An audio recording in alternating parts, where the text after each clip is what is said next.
दोस्तों, हिंद महासागर और बंगाल की खाड़ी में इस समय कुछ ऐसा पक रहा है जिसकी आवाज अभी दुनिया को साफ सुनाई नहीं दे रही, लेकिन आने वाले दिनों में यही खेल पूरे दक्षिण एशिया की राजनीति बदल सकता है, क्योंकि भारत के एक पड़ोसी देश ने ऐसा कदम उठा दिया है जिसने दिल्ली से लेकर वॉशिंगटन और बीजिंग तक सबको अलर्ट मोड में ला दिया है। और सबसे चौंकाने वाली बात यह है कि जिस देश की अर्थव्यवस्था खुद डूबने की कगार पर खड़ी है, वही अब भारत को आंख दिखाने की कोशिश कर रहा है।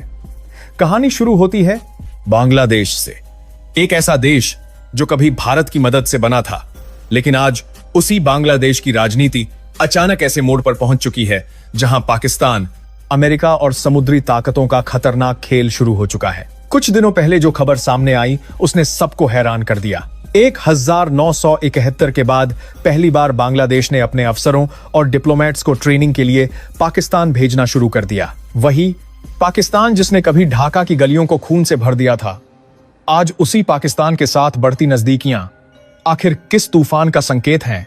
लेकिन असली विस्फोटक खबर अभी बाकी थी। सूत्रों के मुताबिक बांग्लादेश अपने दो बेहद महत्वपूर्ण पोर्ट अमेरिका को देने की तैयारी कर रहा है। अब सोचिए, अगर अमेरिका बंगाल की खाड़ी में स्थायी मौजूदगी बना लेता है तो सबसे ज्यादा निगरानी किस पर होगी? जवाब साफ है, भारत। कहा जा रहा है कि हाईटेक रडार सिस्टम और एडवांस सर्विलांस टेक्नोलॉजी के जरिए भारतीय नौसेना और मिसाइल गतिविधियों पर नजर रखने की तैयारी हो सकती है। यानी यह सिर्फ एक पोर्ट डील नहीं, बल्कि हिंद महासागर में शक्ति भारत संतुलन बदलने की चाल हो सकती है। लेकिन शायद बांग्लादेश यह भूल गया कि आज का भारत सिर्फ जवाब नहीं देता, समय आने पर ऐसा दबाव बनाता है कि सामने वाला खुद घुटनों पर आ जाए। जैसे ही भारत ने धीरे धीरे अपनी सप्लाई चेन पर नियंत्रण बढ़ाना शुरू किया, ढाका की बेचैनी बढ़ने लगी। डीजल, बिजली, खाने पीने का सामान और कई जरूरी चीजों के लिए बांग्लादेश लंबे समय से भारत पर निर्भर रहा है। लेकिन जब भारत ने अपनी एक्सपोर्ट पॉलिसी को सख्त करना शुरू किया तो बांग्लादेश की अर्थव्यवस्था के अंदर छिपी कमजोरी बाहर आने लगी। फैक्ट्रियां बंद होने लगी, बिजली संकट गहराने लगा और ब्लैकआउट का डर पूरे देश में फैल गया। अब हालत यह हो चुकी है कि बांग्लादेश अपनी डूबती अर्थव्यवस्था को बचाने के लिए समुद्र की गहराइयों में छिपे तेल और गैस के खजाने की तरफ भाग रहा है। इसी वजह से उसने एक बार फिर इंटरनेशनल टेंडर जारी कर दिया है। बंगाल की खाड़ी के 24 ब्लॉक्स विदेशी कंपनियों के लिए खोल दिए गए हैं। उम्मीद लगाई जा रही है कि यहां से तेल और गैस निकलकर देश की किस्मत बदल देंगे, क्योंकि यही कोशिश बांग्लादेश पहले भी कर चुका है और बुरी तरह असफल हुआ था। दुनिया की बड़ी बड़ी कंपनियों ने वहां निवेश करने से इनकार कर दिया था। वजह थी राजनीतिक अस्थिरता, कमजोर नीतियां और मुनाफे की कोई गारंटी ना होना। लेकिन इस बार ढाका ने अपने नियम बदल दिए हैं। अब विदेशी कंपनियों को अंतर्राष्ट्रीय बाजार के हिसाब से कमाई का लालच दिया जा रहा है। यानी जितना ज्यादा तेल और गैस मिलेगा, उतना बड़ा फायदा कंपनियों को होगा। लैंड स्क्रीनिंग पॉडेट से सवाल यह है कि क्या सिर्फ नियम बदल देने से किस्मत बदल जाती है? यहीं पर भारत और बांग्लादेश की कहानी पूरी तरह अलग हो जाती है। भारत के पास ONGC, रिलायंस और ऑयल इंडिया जैसी ताकतवर कंपनियां हैं, जिनके पास समुद्र की गहराइयों से तेल निकालने का वर्षों का अनुभव है। भारत के पास तकनीक है, पैसा है, मशीनें हैं और सबसे बड़ी बात यह कि भारत खुद अपने दम पर खड़ा हो सकता है। लेकिन बांग्लादेश की सच्चाई बिल्कुल अलग है। वहां की सरकारी कंपनी पेट्रोबांग्ला लगभग पूरी तरह विदेशी कंपनियों के भरोसे खड़ी है। अगर विदेशी निवेशक पीछे हट गए तो पूरा सपना वहीं खत्म हो जाएगा। ऊपर से राजनीतिक अस्थिरता, विदेशी ताकतों का बढ़ता दबाव और अंदरूनी आर्थिक संकट, यह सब मिलकर बांग्लादेश को और कमजोर बना रहे हैं। अब सोशल मीडिया पर कुछ लोग दावा कर रहे हैं कि अगर बांग्लादेश को तेल और गैस मिल गया तो वह भारत से पूरी तरह आजाद हो जाएगा। लेकिन असली खेल तेल मिलने का नहीं, उसे संभालने का होता है। दुनिया में कई ऐसे देश हैं जिनके पास तेल तो है, लेकिन स्थिरता नहीं। और जहां स्थिरता नहीं होती, वहां विदेशी ताकतें खेल खेलना शुरू कर देती हैं।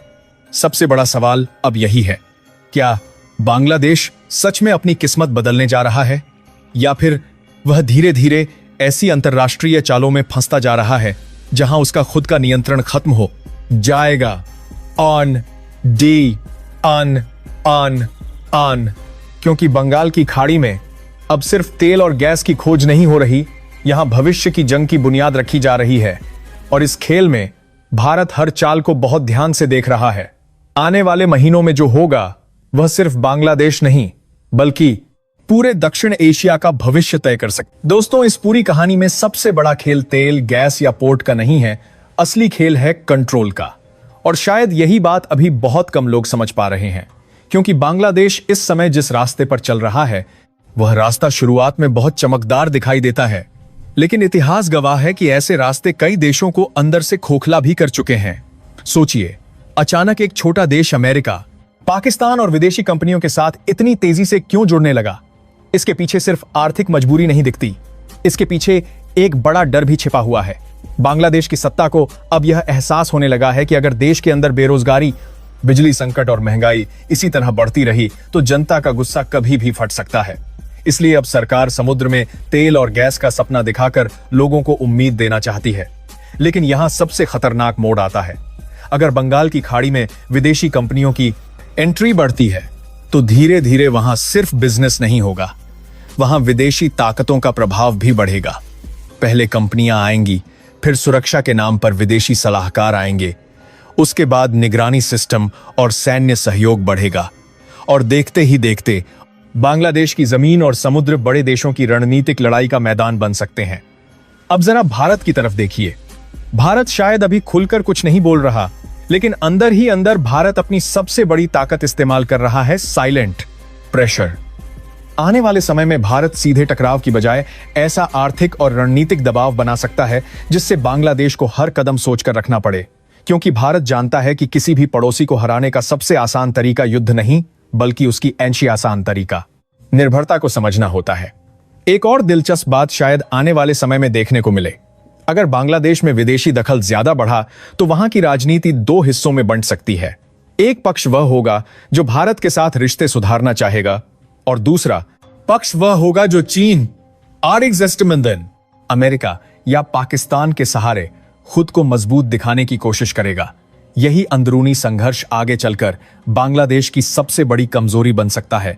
और सबसे बड़ा डर शायद यह है कि अगर तेल और गैस सच में मिल भी गया तब भी बांग्लादेश पूरी तरह खुश नहीं होगा, क्योंकि जिस देश के पास खुद की मजबूत तकनीक और कंपनियां नहीं होती वहां असली कमाई अक्सर विदेशी कंपनियां ले जाती हैं और स्थानीय जनता सिर्फ सपने देखती रह जाती है। अफ्रीका और मध्य पूर्व के कई देशों में यही हुआ था। ऊपर से अगर राजनीतिक अस्थिरता बढ़ी तो विदेशी ताकतें वहां अपना प्रभाव और मजबूत कर देंगी। मुझे लगता है आने वाले कुछ सालों में बंगाल की खाड़ी सिर्फ व्यापार का रास्ता नहीं रहेगी। यह इलाका भारत, चीन, अमेरिका और कई दूसरी ताकतों के बीच एक शांत लेकिन बेहद खतरनाक संघर्ष का केंद्र बन सकता है। बाहर से सब कुछ सामान्य दिखेगा, लेकिन समुद्र के अंदर कारका, पोर्ट्स के पीछे और डिप्लोमेटिक मीटिंग्स के अंदर एक ऐसी जंग चलेगी जिसका असर पूरे दक्षिण एशिया पर पड़ेगा। और शायद सबसे चौंकाने वाली बात यह होगी कि अंत में बांग्लादेश को समझ आएगा कि भारत से दूरी बनाना आसान है, लेकिन भारत की जगह लेना लगभग नामुमकिन, क्योंकि भूगोल, व्यापार, संस्कृति और सुरक्षा, इन चार चीजों से कोई भी पड़ोसी देश लंबे समय तक अलग नहीं रह सकता। यानी असली कहानी अभी शुरू हुई है और आने वाले समय में बंगाल की खाड़ी से ऐसी खबरें निकल सकती हैं जो पूरे एशिया की राजनीति को हिला देंगी।